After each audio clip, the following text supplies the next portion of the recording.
지난 4월 달에 99세 위기로 세상을 떠난 신학자가 한 명 있는데요. 드와이트 펜티코스트라는 사람입니다. 그런데 이분이 이런 구분을 한 적이 있습니다. 일반적으로 예수님에 대해서 사람들이 보이는 태도, 사람들이 예수님을 어떻게 대하는지, 사람들이 예수님에 대해서 보이는 태도를 세 가지 단계로 설명을 하는데요. 첫째는 호기심의 단계입니다. 호기심의 단계라는 것은 우리가 어떤 새로운 물건을 보게 되면은 그 물건에 대해서 호기심이 생기잖아요. 마치 그런 것처럼 예수님에 대해서 호기심이 생겨난다는 것입니다. 인류 역사상 예수님이 워낙 유명한 인물이다 보니까 이분에 대한 기본적인 정보를 얻고 또 그분이 남긴 어록도 살펴보고 그렇게 하는 것입니다. 예수님에 대한 영화도 보고 상당한 관심을 갖는데, 그러나 호기심으로 끝나죠. 호기심을 갖는다고 해서 이 사람들이 예수님과 어떤 인격적인 관계가 생긴다든지, 예수님을 어려울 때 의지한다든지, 예수님께 구원을 요청한다든지 그런 일은 없습니다. 호기심은 호기심으로 끝납니다. 둘째는 확신의 단계입니다. 확신의 단계라는 것은 뭐냐면, 예수님께서 하나님의 아들이라는 사실을 분명히 알고 우리의 구세주라는 사실을 확신한 단계입니다. 우리가 읽은 본문 그 앞단락에 보면은 베드로가 이런 확신의 단계에 들어선 사람이라는 것을 알 수 있는데, 예수님께서 사역 후반기에 그 제자들에게 자신은 어떤 사람이냐라고 물어보셨을 때 제자들이 여러 가지 얘기하는 가운데 베드로가 예수님께 이런 말을 했습니다. 주는 그리스도시요 살아계신 하나님의 아들이십니다. 주는 그리스도시요 살아계신 하나님의 아들이십니다. 이 대답은 예수님을 정확하게 아는 대답이었어요. 예수님이 유일한 메시아라는 것을 확실하게 대답하는 답변이었습니다. 오늘 예배를 드리는 저와 여러분 중 대부분이 예수님에 대해서 이런 확신을 가지고 있는 줄 저는 믿습니다. 세 번째로는요, 헌신하는 단계입니다. 이 단계는 확신의 단계보다 한 단계 더 높은, 차원이 한 단계 더 높은 단계입니다. 예수님을 구세주로 믿을 뿐만 아니라 그분을 위해서 삶을 드릴 수 있는, 마음을 드리고 삶을 드릴 수 있는 단계가 헌신의 단계입니다. 마치 부모가 자식을 위해서 모든 것을 헌신하는 것처럼 우리가 예수님을 위해서 그렇게 헌신을 하는 것이죠. 오늘 본문에 나타나는 베드로는 확신의 단계까지는 나아갔지만은 헌신의 단계에는 나아가지 못했다, 이렇게 볼 수 있습니다. 예수님께서 자기의 그 미래에 대해서 예언을 하십니다. 내가 장차 종교 지도자들에게 잡혀가지고 고난을 당하고 십자가에 죽은 다음에 3일 만에 다시 부활할 것이다, 이런 말씀을 하셨을 때에 베드로는 예수님의 그 길을 가로막았습니다. 예수님께서 다치는 것을 원치 않았기 때문이기도 하지만 예수님 때문에 자기가 다치는 것도 원치 않았기 때문이죠. 그러나 우리는 훗날 예수님이 죽고 부활하신 후에 제자들이 예수님을 위해서 목숨까지 바치는 것을 사도행전의 기록을 통해서 알 수가 있습니다. 우리가 예수님을 위해서 목숨을 바치는 일을 제쳐두고서라도 오늘날 크리스천이라고 하는 사람들 가운데 이 헌신의 단계에 이른 사람들이 얼마나 되겠습니까? 그러나 우리의 성도님들은 이런 단계까지 올라설 것을 저는 믿습니다.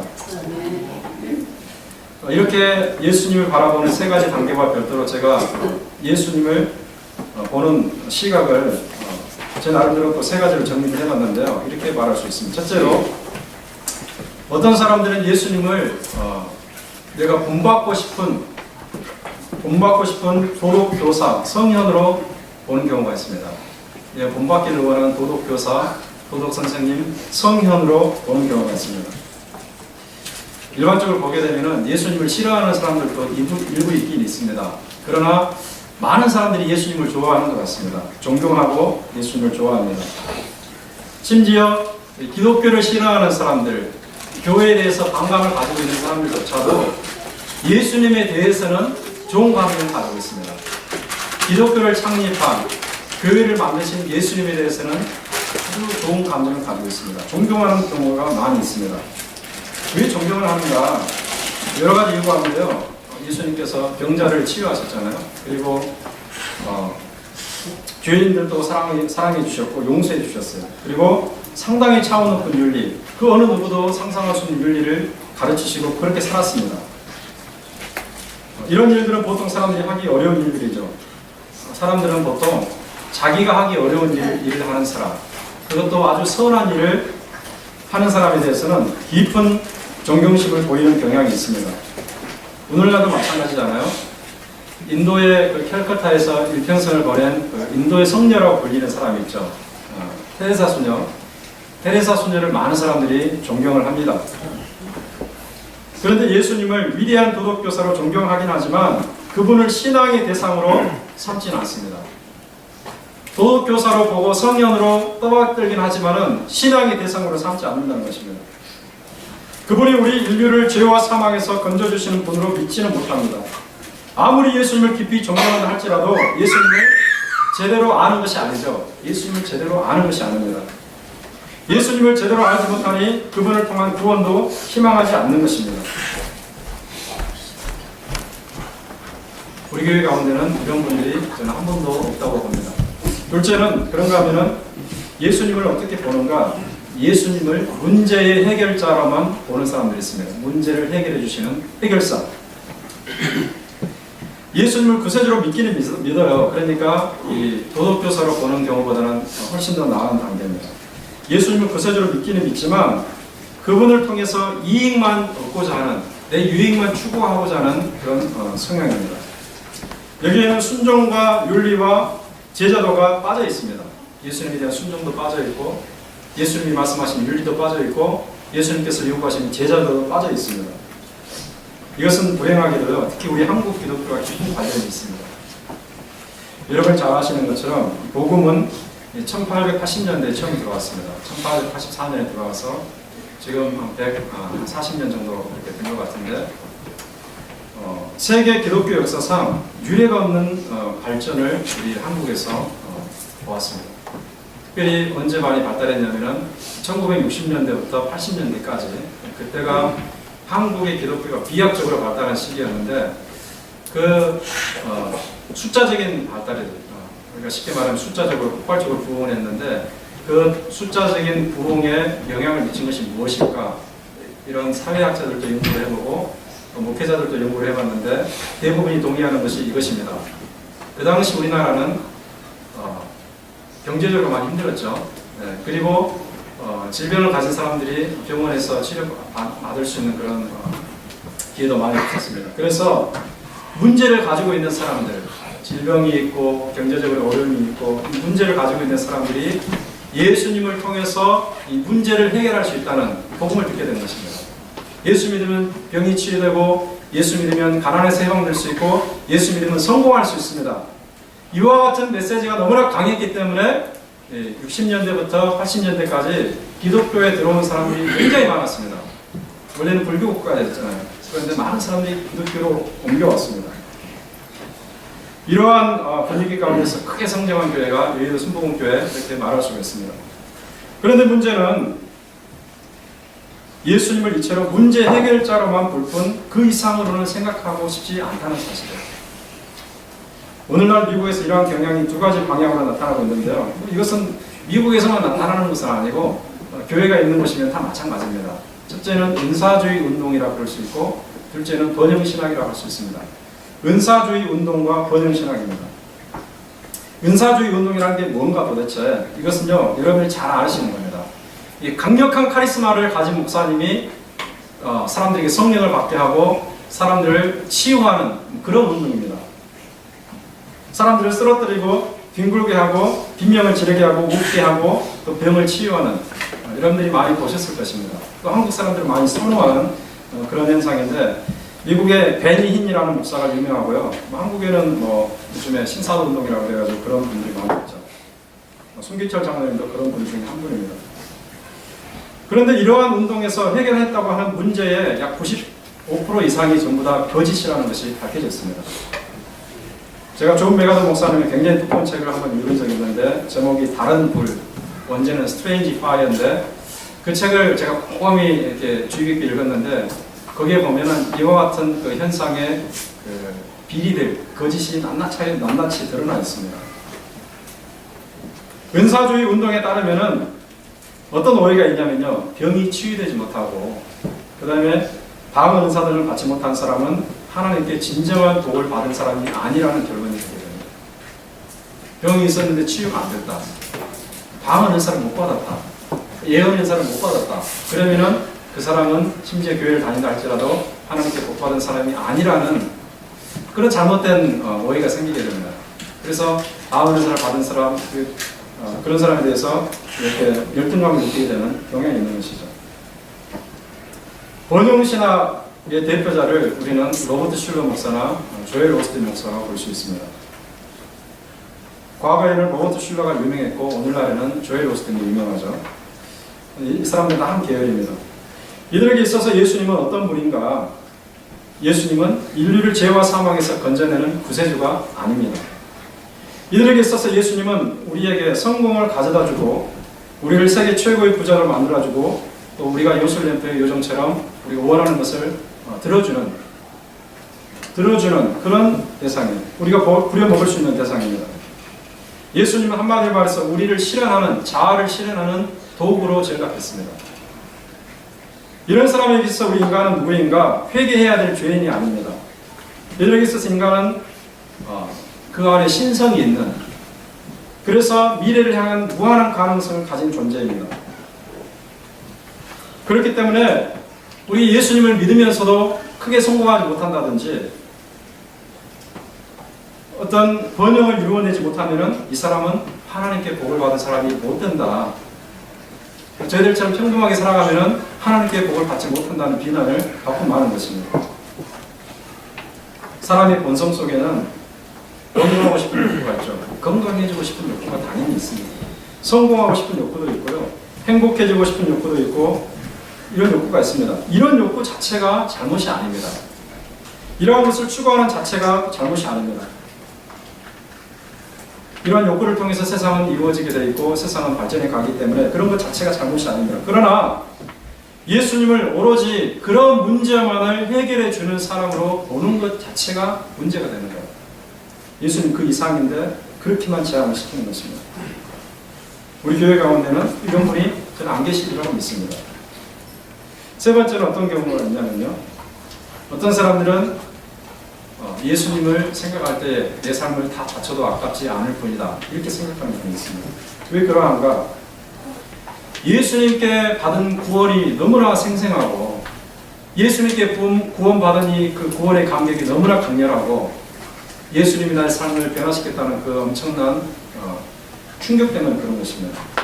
그냥 예수님을 그냥 들어서 만난 것도 아니고 그냥 오랫동안 교회 다녔으면 아무것도 아니고, 그것이 아니라 정말 내가 죄악 때문에 하나님의 심판을 피할 수 없었는데 예수 그리스도라는 그분을 인해서, 그분의 희생을 통해서 내가 죄 사함 받고 하나님의 자녀가 되고 하나님의 놀라운 그 나라를 상속했다는 그것이 너무나 강렬해서 예수님을 나의 인생을 모든 것을 바칠 수 있는 분으로 생각을 하는 것입니다.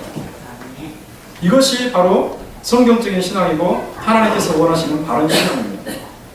이런 사람들은 예수님을 볼 때에 단지 도덕 선생님으로만 보지 않습니다. 위대한 성현 중에 한 분으로 보지 않게 되겠죠. 제가 요즘에 그 유교에 대해서 써놓은 책을 읽고 있는데 공자 선생님 정말 대단하십니다. 맹자 선생님 정말 대단하십니다. 그러나 예수님이 그 정도에 머물겠는가? 그렇지 않다는 거죠. 공자나 맹자 그런 차원에 머무는 분이 예수님이 아닙니다. 예수님께 인생을 헌신하고자 하는 사람은 예수님을 그런 분으로만 보지 않습니다. 내 인격을 변화시킬 분으로 보고 내 삶을 변화시킬 분으로 보고 내 인생의 운명을 움켜쥐는 분으로 보는 것입니다. 예수님을 자기의 성공을 위한 도구로 사용하지 않습니다. 문제 해결자로만 보지 않습니다. 인생의 주인으로 모시고 예수님께서 요구하시는 것이라면 무엇이든지 순종할 수 있는 그런 자세로 예수님을 따라가는 그런 사람입니다. 저는 우리 교회 성도님들이 다 이와 같은 분이라는 그런 마음의 기대와 그런 확신을 가지고 있습니다. 오늘 우리가 읽은 본문을 보면요, 그리고 사실상 신약 성경 전체를 보면 예수님께서 우리에게 요구하시는 믿음의 종류가 이런 것임을 알 수 있습니다. 특별히 자기 실현이 아닌 자기 부인을 요구하십니다. 그런데 중요한 것은 예수님께서 아무에게나 그런 것을 요구하지 않는 거예요. 그냥 비지터로서 교회를 방문하는 사람들, 그러니까 예수님을 알지 못하는 사람들, 예수님을 구체적으로 영접하지 않는 사람들에게는 이런 것을 요구하지 않습니다. 요구할 까닭이 없겠죠. 네. 예수님과 인격적인 관계가 맺어지지 않은데 왜 그 사람에게 예수님께 그런 것을 요구하겠습니까? 누구에게 요구하십니까? 예수님을 하나님의 아들로 알고 예수님을 메시아로 알고 예수님을 믿는 사람, 네. 그런 사람에게만 자기 부인을 요구하는 것이고 자기의 제자됨을 요구하는 것입니다. 이와 같은 사실이 오늘 우리가 읽은 본문에 아주 잘 나타나 있는데요. 여러분 21절을 보시면은 중요한 구절이 표현이 하나 있습니다. 21절 맨 앞에 보시기 바랍니다. 뭐가 있습니까? 이때로부터라는 말이 있습니다. 이때로부터. 자, 이때로부터 예수님이 자기가 앞으로 고난을 당하게 되고 십자가에 죽게 될 것을 비로소 가르치셨다라는 말이 있습니다. 맨 끝에 비로소라는 말이 있죠. 이때로부터 비로소 가르치셨다. 자, 그러면 이것은 뭘 말하겠습니까? 그의 고난과 죽음에 대해서는 이 전까지는 가르치셨다는 말입니까? 가르치지 않았다는 말입니까? 가르치지 않았다. 네. 이전까지는 자기의 고난과 죽음에 대해서 가르치신 적이 없다라는 말입니다. 그러면 자신의 미래를 알리게 된 결정적인 시기가 어느 때입니까? 이때로부터. 이게 뭔가 도대체? 앞에 13절부터 20절에 보면 분명히 나타났습니다. 한마디로 말해서 제자들이 자기에 대한 신앙을 정확하게 고백하는 그 때로부터 자기의 미래를 알리시기 시작합니다. 예수님께서 3년 반 동안 이 사역을 하셨는데요. 제자들에게 후반기에 이르러서 자기가 얼마나 알고 있는지 알고 싶어 했습니다. 그에 앞서서 일반 사람들, 즉 제자들이 아닌 일반 대중들이 자기를 어떻게 알고 있는지 제자들이 물어봤어요. 그랬더니 제자들이 대답하기를, 주님, 세상 사람들은 예수님을 알되 구약의 선지자 정도로 알고 있습니다. 예레미야 선지자나 엘리야 선지자 정도로 알고 있습니다. 그러나 예수님은 선지자의 차원을 넘어서는 분이죠. 이러한 지식은 상당히 대단하긴 하죠. 왜 그러냐면은 당시에 종교 지도자들은 예수님을 선지자로 인정하지 않고 종교 사기꾼이나 이단 정도로밖에 보지 않았기 때문에 예수님을 선지자로 인정해 주는 것 자체도 상당한 것입니다. 그러나 온전한 지식은 아니죠. 예수님은 선지자 이상의 존재이죠. 그래서 예수님께서 그러면 자기 제자들이 자기를 어떻게 알고 있는지를 단도직입적으로 묻습니다. 그때 베드로가 뭐라고 말합니까? 16절에 보니까 주는 그리스도시요 살아계신 하나님의 아들이십니다 라고 대답했습니다. 주는 그리스도시요 살아계신 하나님의 아들이십니다. 이건 정확한 대답이었어요. 예수님에 대한 정확한 신앙 고백입니다. 예수님은 주님이시고 예수님은 살아계신 하나님의 아들이십니다. 주님은 메시아이십니다. 그래서 예수님이 칭찬을 하셨죠. 그래서 이제 됐다. 내가 이들에게 나의 앞길에 대해서 알려도 괜찮겠다라고 생각하신 것입니다. 자기를 메시아로 정확하게 알고 있고 자기를 하나님의 아들을 정확하게 알고 있는 이 사람들에게 내가 나의 앞길을 알려도 이제 괜찮겠다라고 생각하신 것입니다. 그래서 이때로부터 비로소 자기의 미래의 운명에 대해서 가르치기를 시작하신 것입니다. 종교 지도자들에게 고난을 당하고 십자가에 못 박혀 죽고 사흘 만에 다시 살아날 것을 가르치신 것입니다. 어떤 사람에게 알리셨다는 거죠? 제가 다시 말씀드리면 자기를 메시아로 알고 있는 사람, 자기를 하나님의 아들로 알고 있는 사람. 이 사실을 알리시는 것은 그들이 자신의 삶을 있는 그대로 받아들이고, 즉 앞으로 자기 고난을 당하고 십자가에 죽고 부활할 것이라는 자기의 그 인생을 그대로 받아들이고 자신의 고난에도 불구하고 자신을 따라오기를 원했기 때문이었습니다. 예수님은 자기를 따르는 길이 영광의 길이 아니요 고난의 길이 될 것을 암시하시는 것입니다. 예수님을 따르는 길은 자기 실현의 길이 아니요 자기 부인의 길이어야 한다는 것을 알리시는 것입니다. 예수님이 참 메시아라는 사실을 확신하는 사람은 예수님의 그 뜻을 알고 그런 삶을 기쁘게 수용할 수 있어야 됩니다. 받아들일 수 있어야 됩니다. 그런데 제자들은 어떤 반응을 보였습니까? 여기 우리가 읽은 본문에 잘 나타나 있죠. 예수님의 기대에는 전혀 미치지 못하는 너무나 낮은 수준을 보이고 있습니다. 방금 전까지만 해도 정확한 신앙 고백을 했는데 그 베드로가 이 사실을 알고 나서 어떤 반응을 보이니까 여러분 22절 한번 보시기 바랍니다. 22절 여기 보니까 이렇게 돼 있어요. 베드로가 예수를 붙들고 항변하여 이르되라는 말을 했습니다. 항변하여 이르되. 항변했다는 것은 좀 약한 표현이에요. 원래 원문으로 보면은 책망했다라는 단어입니다. 많은 영어 성경 번역본들이 리뷰크라는 단어로 잘 번역해놨어요. 책망했다. 제자가 스승을 책망하는 장면입니다. 여러분 이럴 수가 있습니까? 물론 베드로가 예수님보다 나이가 훨씬 많았어요. 그러나 그렇다고 해서 제자가 스승을 책망할 수는 없는 것입니다. 베드로는 예수님의 운명이 마음에 들지 않았죠. 그래서 자기 마음에 맞지 않는 예수님을 적어도 지금 이 순간에는 스승으로 인정하고 싶지 않은 겁니다. 예수님의 권위 자체를 부정하기보다는 고난에 대해서 얘기하는 그 길을 가야겠다고 얘기하는 예수님을 지금 이 순간에는 적어도 지금 이 순간에는 스승으로 인정하고 싶지 않은 겁니다. 그래서 책망한 것입니다. 그러면 베드로가 바랬던 예수님의 상은 무엇입니까? 베드로가 원하는 예수님의 상, 이미지는 무엇입니까? 그가 생각하는 메시아, 그가 생각하는 하나님의 아들은 무엇입니까? 베드로가 생각하는 메시아, 베드로가 생각하는 하나님의 아들의 모습은 무엇입니까? 지금 로마에 압제를 당하고 있잖아요. 그래서 그 강력한 힘으로 죽은 자를 살리시고 폭풍을 잔잔케 하시고 떡 하나로 떡 5개로 5,000명을 먹이신 그 권능으로 로마를 물리치고 이 땅에 하나님의 왕국을 세우는 것이었습니다. 이것이 베드로가 생각했던 메시아의 모습, 이것이 베드로가 생각했던 하나님의 아들의 모습입니다. 그런데 예수님께서는 자기가 생각하는 것 정반대의 말을 하니까 역장이 무너지지 않겠습니까? 이러면 충분히 베드로를 우리가 이해할 수가 있습니다. 물론 그것이 옳은 것은 아니지만 베드로가 그래서 그랬던 것입니다. 메시아관이 굉장히 잘못되어 있죠. 베드로의 메시아관은 예수님의 메시아관과 다릅니다. 하나님의 아들에 대한 생각은 베드로와 예수님이 전혀 생각이 달라요.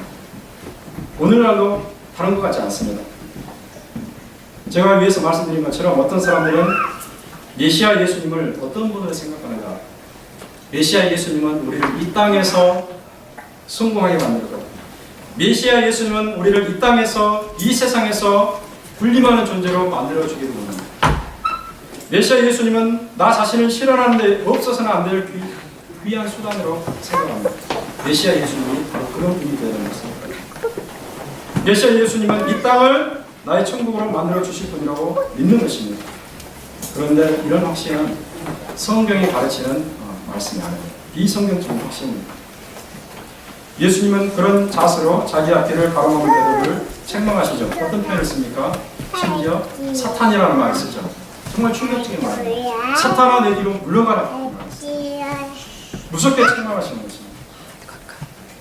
그렇다면 예수님은 오늘날도 자기를 단순히 문제 해결자나 자아 실현을 위한 도구 정도로 생각하는 사람들을 어떻게 하시겠습니까? 무섭게 책망한다는 것을 우리가 알아야 됩니다.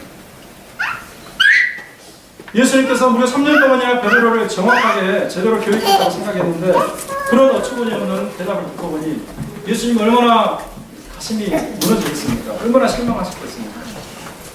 그 어리석은 자세에 대해서 얼마나 개탄하셨겠습니까? 통탄하셨겠습니까? 베드로가 어처구니 없다고 얼마나 주님께서 그렇게 실망하셨겠어요? 우리라고 해서 베드로가 크게 다른가? 그런 것 같지 않아요. 우리도 사실 우리의 욕망 깊은 곳을 들여다보면 베드로와 흡사한 모습을 가지고 있는 것을 볼 수 있습니다. 예수님의 십자가를 함께 지는 것보다는 예수님을 통해서 주어지는 영광을 더 좋아해요. 예수님의 십자가를 붙들기보다는 예수님을 통해서 주어지는 영광, 면류관을 더 원하는 것입니다. 중세시대에 토마스 아 캠피스라는 사람이 그와 같은 문제로 책을 쓴 적이 있습니다. 여러분들 기회 되시면 한번 보시면 좋은데 예수님을 본받아라는 책이 있습니다. 거기에 보면은 많은 사람들이 예수님을 통해서 영광을 원하지만 예수님과 함께 권한받는 것, 예수님과 함께 진리를 지켜나가는 것, 예수님과 함께 수준 높은 윤리를 살아가는 것은 원치 않는다고 개탄하고 있습니다. 이런 사람들에게 예수님은 이 가슴에 못을 박고 충격적인 선언을 하는데 자, 어떤 선언인가? 우리가 같이 읽어보겠습니다. 시작.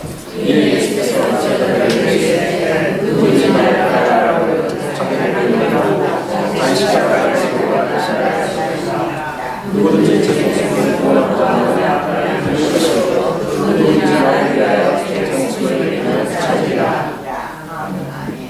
여기 보면은 누구든지 나를 따라오려거든 이 말이 있는데, 이것은요, 너희가 목사라면, 너희가 선교사라면, 너희가 신학생이라면 이 말이 아닙니다. 이런 의미가 아닙니다. 이 말은요, 오히려 누구든지 나를 하나님의 아들로 인정한다면, 누구든지 나를 구세주로 믿는 사람이라면, 누구든지 자기를 크리스찬이라고 다른 사람에게 말하는 사람이라면, 내 종교가 기독교이다라고 말하는 사람이라면, 누구든지 나의 제자로 살기를 원하는 사람이라면 바로 이런 뜻이 있습니다. 그러니까 진정으로 예수님을 믿는 모든 사람에게 하는 말이에요. 예수님을 진정으로 주님으로 믿는 모든 사람에게 하는 말이에요. 이런 참 크리스찬에게 주님께서 어떤 자세를 가져야 된다고 말합니까? 두 가지를 우리가 주목해야 됩니다. 첫째는 자기를 부인하라 그랬죠. 자기를 부인하고 라는 말이 있습니다. self denial, 자기 부인입니다. 자기 부인입니다. self denial, 자기 부인. 우리가 인간의 본성을 생각해 볼 때 이것은 정말 우리가 싫어하는, 우리가 좋아하지 않는 영역입니다. 여러분, 자기를 부인하는 것을 누가 좋아하겠습니까? 인간 본성은 자신을 좋아하죠. 예, 자신이 옳다고 생각합니다. 자아를 실현하고자 합니다. 이것이 인간의 본성입니다. 물론 우리는 하나님께서 주신 자기 자신을 물론 인정하고 좋아해야 됩니다. 받아들여야 됩니다. 자신이 항상 틀렸다고 생각하면 어떤 일도 할 수 없겠죠. 하나님이 나에게 주신 것, 나의 두뇌와 나의 재능과 나의 여건과 나의 모든 것을 활용해서 이 세상을 충만하게 열심히 최선을 다해 살아가야 됩니다. 성취해야 됩니다. 자기 부인이 이런 것까지 부인하라는 그런 말은 아니에요. 그럼 무슨 말인가? 자기를 부인하라는 것은 무슨 말인가? 그것은요, 주님을 믿고 따르는 데 있어서 방해와 걸림돌이 되는 자아를 부인하라는 말입니다. 주님의 말씀을 순종하는 데 있어서 걸림돌이 되는 자아, 주님을 따르는 데 있어서 방해가 되는 자신, 그것을 부인하라는 말이에요. 예수님을 믿는 것은 자신의 자만심을 극복하는 것을 요구합니다. 내가 하나님보다 더 똑똑하다고 하는 생각, 내가 하나님보다 더 지혜롭다고 하는 생각, 이것을 부인하라는 거예요. 인간의 타고난 본성에서 나타나는 여러 가지 죄악들을 죽이는 것을 요구해요. 우리 마음속에 많은 죄악들이 잠재해 있습니다. 그것들을 죽이라는 거죠. 예수님을 자기 문제 해결자로 이용하는 태도를 버리라는 거죠.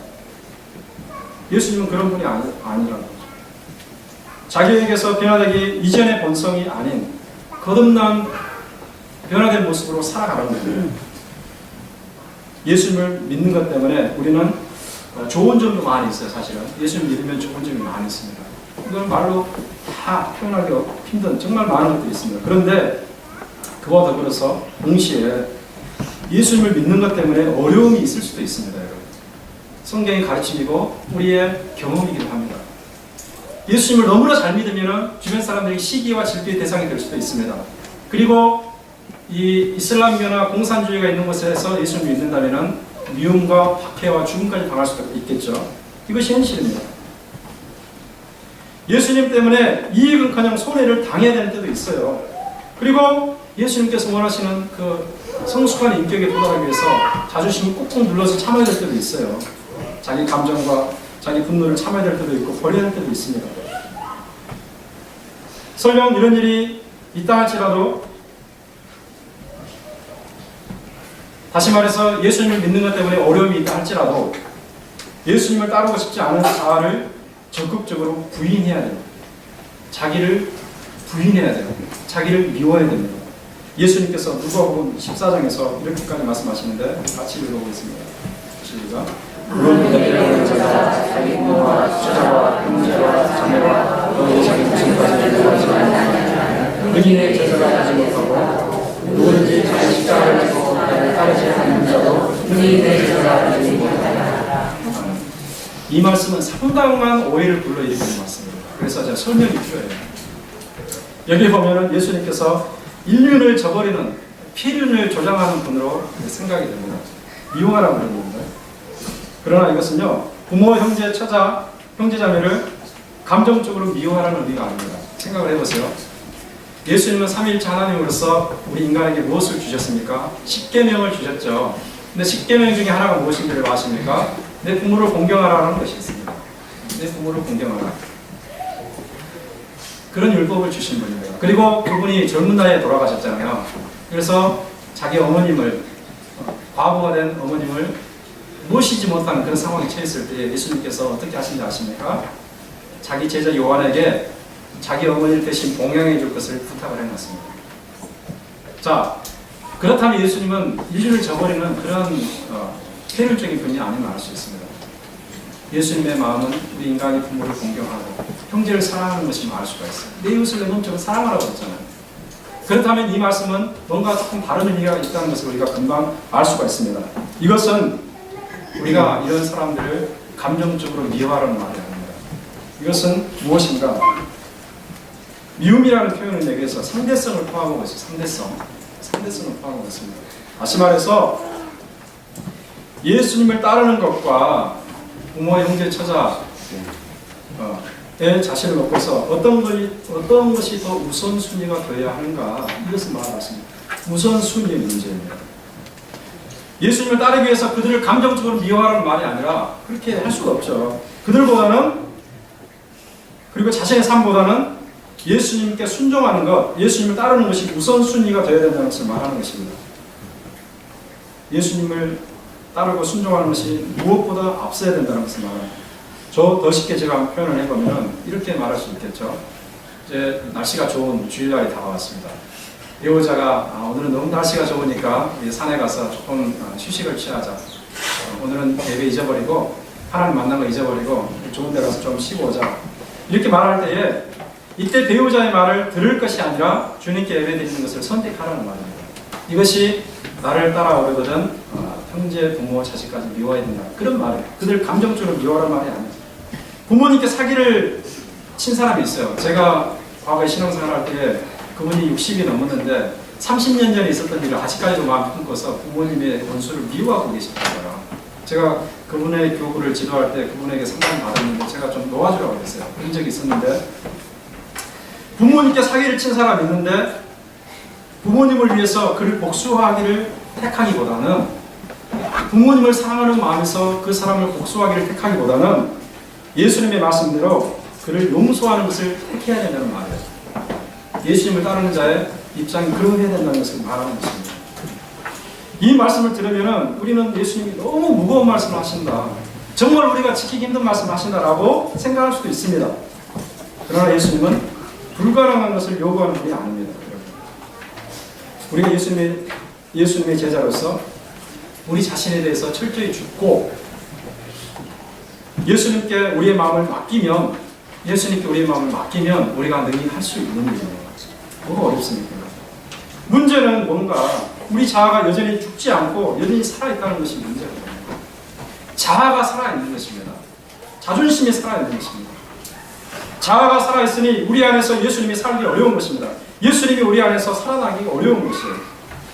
우리가 죽지 못하고 예수님 우리 안에서 살지 못한다면 우리는 바울이 심각하게 고백한 이 고백을 한번 우리가 묵상해 볼 필요가 있습니다. 우리 함께 같이 외워보겠습니다. 시작. 내가 그리스도와 함께 십자가를 못 받았나니 그런 일 때문에 내가 사는 것이 아니라 오직 내 안에서 그리스도가 사시는 것이다. 자기 부인에 앞장서서 여러분을 예수님께 내어드리고 여러분의 죽음으로써 예수님이 여러분 안에 살아나는 그런 은혜가 있기를 원합니다. 두 번째는요, 자기 십자가를 지라고 말씀하십니다. 자기를 부인하고 자기 십자가를 지고 나를 쫓을 것입니다. 자기 십자가를 지라는 것입니다. 오늘날 십자가는 여러 가지 용어로 사용되죠. 십자가 잘 아시죠? 가장 대표적인 것으로는 교회를 상징하는, 기독교를 상징하는 상징물입니다. 그래서 교회 건물에 다 십자가가 있습니다. 십자가를 보면 그 건물은 교회라는 것을 한눈에 알 수가 있겠죠. 그런가 하면 십자가는 또 적십자 단체에서도 사용되죠. 상징으로 사용됩니다. 그리고 또 십자가는 어떤 나라들의 국기를 보면은 십자가로 자기의 국기를 나타내는 나라들이 있습니다. 또 여성분들이 많이 하는 목걸이에 십자가 모양의 목걸이가 있죠. 이처럼 도처에 깔려있는 십자가를 볼 때에 사람들은 크게 십자가에 대해서 거부감을 갖지 않는 것 같아요. 오히려 십자가를 아름다운 장신물로 보는 경향이 많습니다. 심지어 불신자들까지도, 심지어 예수를 믿지 않는 사람들까지도 십자가 목걸이를 많이 하는 것을 볼 수 있습니다. 그런데 예수님의 당시에, 예수님이 사셨던 그 당시의 십자가는 그런 것이 아니었습니다. 사람들이 선호하고 사람들이 아름다운 장식으로 생각하는 것이 아니었어요. 예수님의 이 말씀은 그 당시 문화와 그 당시의 배경을 통해서 2000년이 흐른 지금의 배경이 아니라 예수님이 이 말씀을 하고 계시는 그 당시의 배경을 봐야 돼요. 그 당시 십자가는 뭐였는가? 한마디로 죽음의 상징이었어요. 잘 아시다시피 당시 가장 흉악한 범죄자들, 강도, 국가 반란자, 살인자들이 달려 죽은 것이 바로 나무 십자가였습니다. 십자가에 달려 죽은 사람은 가장 고통스럽게 죽었고요. 가장 큰 수치를 받고 죽었어요. 사람들에게 맹렬한 비난을 당했습니다. 복음서를 기록하던 1세기 중엽과 후기에도 마찬가지였어요. 이 십자가는 유대인들에게도, 그리고 그리스 사람들에게도, 로마 사람들에게도 경멸과 질문의 대상이었어요. 어리석음의 대상이었어요. 바로 이런 상황에서 예수님은 자기를 따라오려거든 자기 십자가를 지고 나를 쫓을 것이니라 이런 말씀을 하시는 것입니다. 그래서 우리는 그 십자가를 당시의 개념으로 생각하는 것입니다. 그러므로 자기 십자가를 지라는 것은 예수님의 제자로 살아가면서 심지어 사람들에게 따돌림을 당할 것까지 각오하라는 겁니다. 때로는 문자 그대로 예수님처럼 십자가 처형의 길에 들어설 수도 있음을 말하는 것입니다. 여러분 실제로 그랬습니다. 예수님이 12제자가 있잖아요. 그런데 한 제자는 예수님의 배반해서 목매달아 자살해 죽었고 나머지 11제자가 있었는데 베드로의 경우는 십자가에서 죽었는데 자기가 예수님처럼 똑바로 죽는 것은 옳지 않다고 생각하고 거꾸로 이렇게 완전히 방향을 바꿔가지고 거꾸로 된 십자가에서 매달려 죽었고요. 안드레라는 사람은, 안드레도 이런 제자인지 아시죠? 안드레라는 사람은 베드로의 동생입니다. 안드레는 역시 십자가에 죽었는데 X형 십자가 있잖아요. 완전히 손을 이렇게 이쪽으로 펼쳐가지고 다리도 이렇게 펼쳐서 X형 십자가에 못 박혀 죽었다는 그런 기록이 있습니다. 그러니까 예수님의 이 말씀은 사실은 문자 그대로 이분들에게 이루어지는 그런 말이었어요. 우리는 십자가를 생각할 때, 십자가를 져야 된다는 걸 생각할 때 흔히 이렇게 생각합니다. 감당하기 힘든 직분이나 맡기 힘든 사명을 무거운 십자가로 생각하는 것이 경우가 있습니다. 또 어떤 사람들은 평생 예수님을 믿기를 거부하는 남편을 무거운 십자가로 여기는 경우도 있습니다. 또 배우자를 그렇게 여기는 경우도 있습니다. 또 어떤 사람은 우리 교회는 그런 분이 없는 것 같은데 어떤 사람들은 지적 장애야 또 지체 부자자를 낳는 경우가 있잖아요. 얼마나 심적으로 고통이 크겠습니까? 그런 아이를 평생 키우는 것을 자기가 제가 십자가로 여기는 경우도 있습니다. 그런데 물론 그렇게 봐도 되겠지만은 여기에서 말씀하시는 예수님의 말씀 그런 뜻은 아닙니다. 자기 십자가를 지라 이것은 그런 것이 아니라 예수님을 따르기 위해서는 자기 자신의 의지를 죽이라는 것입니다. 예수님처럼 십자가에 자기를 못 박으라는 것입니다. 이것은 비유적인 표현이 되겠죠. 갈라디아서 2장 20절을 우리 다시 한번 읽어보겠습니다. 시작. 내가 그리스도와 함께 십자가를 못 박혔나니 그런 적이 전에 내가 사는 것이 아니고 오직 내 안에 그리스도께서 사시는 것이다. 바울에게 있어서 자기 십자가를 진다는 것은 무엇인가? 예수님과 함께 십자가에 못 박히는 것으로 설명합니다. 내가 예수님과 함께 십자가에 못 박혔다라고 말합니다. 이건 문자적인 의미가 아니겠죠. 여전히 바울 살아있잖아요. 살아있기 때문에 문자적인 의미가 비유적인 의미라는 것을 알 수가 있습니다. 이것은 무엇인가? 그가 예수님을 주님으로 영접할 때에 마치 예수님이 십자가에 죽으셨던 것처럼 자기도 그 자리에서 예수님과 함께 죽었다는 것을 말합니다. 자아가 죽었다는 거죠. 에고가 죽었다는 거죠. 자아가 죽었다는 거죠. 그러므로 예수님을 주님으로 영접한 후로는 자기 자신이 죽는 것입니다. 에고가 죽는 것입니다. 자아가 죽는 것입니다. 예수님을 영접한 후로는 자아가 죽고 대신 그 안에서 예수님이 살아계시는 것입니다. 내 인생의 주인이 내가 아니라 나를 구원하신 예수님이 되는 것입니다. 바로 이것이 십자가를 지는 사람들. 어떤 사람들은 이렇게 반문할지도 모르겠어요. 아니 목사님 그러면 예수님을 믿으면 내 인생은 어떻게 되는 것입니까? 내 인생은 어디 있는 것입니까? 내가 죽고 예수만 살면 나는 인간적인 삶을 누리지 못하고 저 들에 있는 아무런 감정도 없는 식물처럼 되는 것이 아닙니까? 저도 이런 부분을 심각하게 고민해 본 적이 있습니다. 이 정도까지 고민하는 사람이라면 어느 정도 그래도 예수님의 제자로 살아보자 하는 욕망과 열망이 있는 사람이라고 봅니다. 그러나 십자가의 자신을 못 박는다는 것은 그런 것을 말하는 것이 아닙니다. 감정이 완전히 없어지는 저 들에 있는 식물처럼 야채처럼 되는 것이 아닙니다. 우리는 여전히 인간성을 가지고 있습니다. 우리는 여전히 이성을 가지고 있습니다. 우리는 여전히 하나님께서 주신 힘을 가지고 있습니다. 생각을 가지고 감정을 가지고 여러 가지 인격을 가지고 살아가고 있습니다. 그래서 아무런 인격도 아무런 감정도 없는 식물처럼 되는 것이 아닙니다. 예수님께서 26절에서 하시는 말씀을 다시 한번 우리가 살펴볼 필요가 있는데 우리 같이 읽어보겠습니다. 시작. 누구든지 제 목숨을 구원하고자 하는 이럴 것이요 누구든지 나를 제 목숨을 잃으면 찾으리라. 자기를 부인하는 사람, 자기를 십자가에 못 박는 사람은 예수님 안에서 자기 목숨을 찾는다는 거죠. 어려운 말입니다. 자기를 찾는다는 말입니다. 자기 인생을 찾게 되고 자기 목숨을 찾게 된다는 말입니다. 이것은 뭐를 말합니까?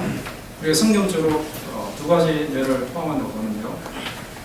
예수님의 십자가를 지고 자아가 예수님과 함께 못 바뀌는 사람은 예수님으로 인해서 풍성한 삶, 영적인 풍성과 영적인 평안함과 영적인 행복을 누리는 삶을 산다는 겁니다. 두 번째로는 천국에서 영생을 누리는 것을 포함합니다. 예수님을 따르기 위해서 자기를 부인하고 자기 십자가를 지는 사람에게 이와 같은 반전이 기다리고 있는 것입니다. 이 시간 예수님은 베드로에게 요구하셨듯이 오늘날 예배드리는 오늘 지금 이 시간 예배드리는 저와 여러분에게 똑같은 것을 요구하고 계십니다. 예수님을 단순히 자아 실현을 위한 도구나 문제 해결자로 이용할 것이 아니라 주님으로 믿고 따르라고 말씀하세요. 주님으로 믿으라는 거예요. 인생의 주인으로 모시라는 거예요. 주인. 예수님을 주님으로 따르는 제자는 삶의 우선순위를 가족도 세상도 자기 성공도 아닌 오직 예수님이어야 한다고 말씀하시는 것입니다. 자기를 실현할 것이 아니라 예수님 안에서 자기를 부인하고 자기가 살아날 것이 아니라 예수님께서 명하신 십자가를 지고 자아가 죽어야 된다고 말씀하시는 거예요. 이것이 예수님이란 신앙을 고백하는 참 제자의 모습입니다. 자기 뜻대로 살고자 하는 자는 생명을 얻지 못할 것입니다. 반대로 예수님을 위해 죽고자 하는 자는 생명을 얻을 것입니다. 과거에 우리 조상들도 이런 말씀을 하신 적이 있습니다.